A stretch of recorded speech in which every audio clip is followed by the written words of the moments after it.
Brought to by Baidyanath chyawanprash sugar free chyawanprash, मधुमेह रोगियों के लिए खास च्यवनप्राश शुगर फ्री च्यवनप्राश। देश में विपक्ष लगातार जातिगत जनगणना की मांग कर रहा है। प्रधानमंत्री नरेंद्र मोदी कहते हैं कि मेरे लिए देश में सबसे बड़ी जाति गरीब है। एक दो प्रदेशों में बीजेपी के कुछ नेता जातिगत जनगणना का समर्थन तो करते हैं, लेकिन गेंद केंद्र के पाले में डाल देते हैं। अब राष्ट्रीय स्वयंसेवक संघ यानी आरएसएस ने भी कह दिया है कि वो जातिगत जनगणना का समर्थन करते हैं, लेकिन जरूरी है कि सामाजिक सद्भाव और एकता बनी रहे। हालांकि इसके पहले आरएसएस के एक और बड़े नेता ने इसके खिलाफ बयान दिया था। माने इस मुद्दे पर बीजेपी के अलावा संघ के नेताओं के बयानों में भी एकरूपता नहीं है। न्यू इंडियन एक्सप्रेस की एक खबर के मुताबिक आरएसएस के अखिल भारतीय प्रचार प्रभारी सुनील आम्बेकर ने जातिगत जनगणना के बारे में एक बयान जारी किया, जिसके बाद बिहार में सत्ताधारी गठबंधन की हिस्सेदार आरजेडी ने आरएसएस और बीजेपी को पिछड़े वर्ग के खिलाफ और नकारात्मक विचारधारा वाला बताया। आरएसएस के बयान में कहा गया, संघ परिवार किसी भी जनगणना के खिलाफ नहीं है, लेकिन इस तरह की कवायद समाज के समग्र विकास के लिए होनी चाहिए। साथ ही ये भी सुनिश्चित करना चाहिए कि सामाजिक सद्भाव और देश की एकता को कोई नुकसान ना पहुंचे। अपने बयान में आम्बेकर ने आगे ये भी कहा कि हाल ही में जातिगत जनगणना को लेकर फिर से चर्चा शुरू हो गई है। हमारा मानना है कि जातिगत जनगणना का इस्तेमाल समाज की समग्र उन्नति के लिए किया जाना चाहिए और ऐसा करते हुए सभी संबंधित पक्षों को ये सुनिश्चित करना चाहिए कि सामाजिक सद्भाव और अखंडता न भंग हो। बयान में आरएसएस ने अपने हिंदू समाज बनाने के लक्ष्य की भी बात की, लेकिन ये भी माना कि समाज के कुछ वर्ग कई कारणों से पिछड़ गए हैं।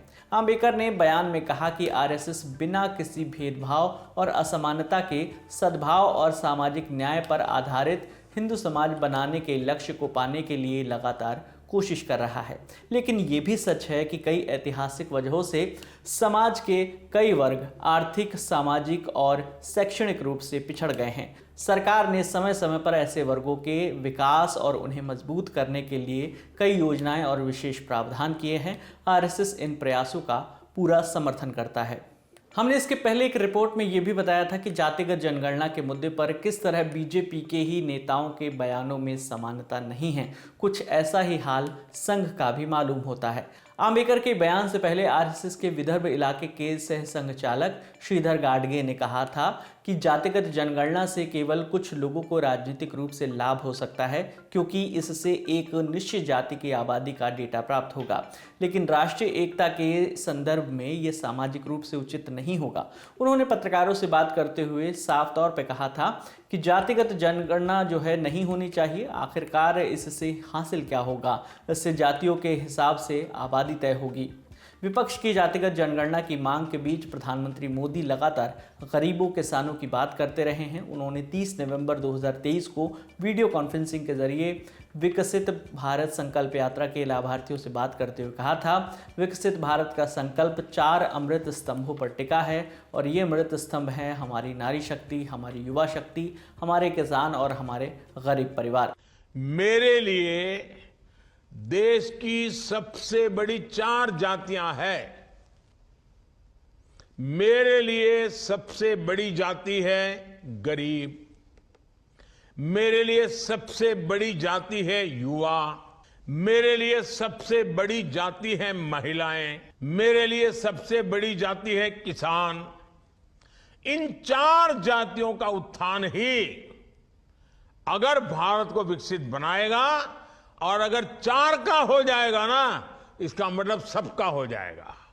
और ये चारों जाति जब सशक्त होगी तो स्वाभाविक रूप से देश की हर जाति सशक्त होगी। जब ये सशक्त होंगे तो पूरा देश सशक्त होगा। जबकि बीजेपी के कई नेता कह चुके हैं कि हम जातिगत जनगणना के पक्ष में हैं, लेकिन वे साथ में ये भी जोड़ते हैं कि केवल केंद्र सरकार ही इस पर विचार कर सकती है, क्योंकि ये केंद्र सरकार के अधिकार क्षेत्र का विषय है। बीजेपी के भीतर जातिगत जनगणना को लेकर संशय है या कोई इनसाइड गेम चल रहा है, इसे समझने के लिए हमने बीजेपी की राजनीति को करीब से देखने वाले इंडिया टुडे के पत्रकार हिमांशु मिश्रा से बात की। वो कहते हैं कि ये बीजेपी का हिंदुत्व का एजेंडा है। बीजेपी नहीं चाहती कि जातिगत बंटवारा हो और इसको लेकर पार्टी दुविधा में भी है। हिमांशु के मुताबिक केशव प्रसाद मौर्य या बीजेपी के अन्य नेता जो पिछड़े वर्गों से आते हैं वो जातिगत जनगणना पर अपनी जाति को मैसेज भी देना चाहते हैं और पार्टी की लाइन भी नहीं छोड़ना चाहते। वे ग्लास को आधा भरा और आधा खाली छोड़ना चाहते हैं, भ्रम की स्थिति बनाए रखना चाहते हैं। अब आरएसएस के बयान से भी ये लगता है कि भ्रम की स्थिति अभी और वक्त तक भी बरकरार रह सकती है। इस पूरी खबर पर आपकी क्या राय है, हमें कमेंट करके बताइए। आपके लिए तमाम जानकारी जुटाई थी हमारे सहयोगी शिवेंद्र गौरव ने। मेरा नाम है विकास वर्मा। देखते रहिए द ललन टॉप। शुक्रिया।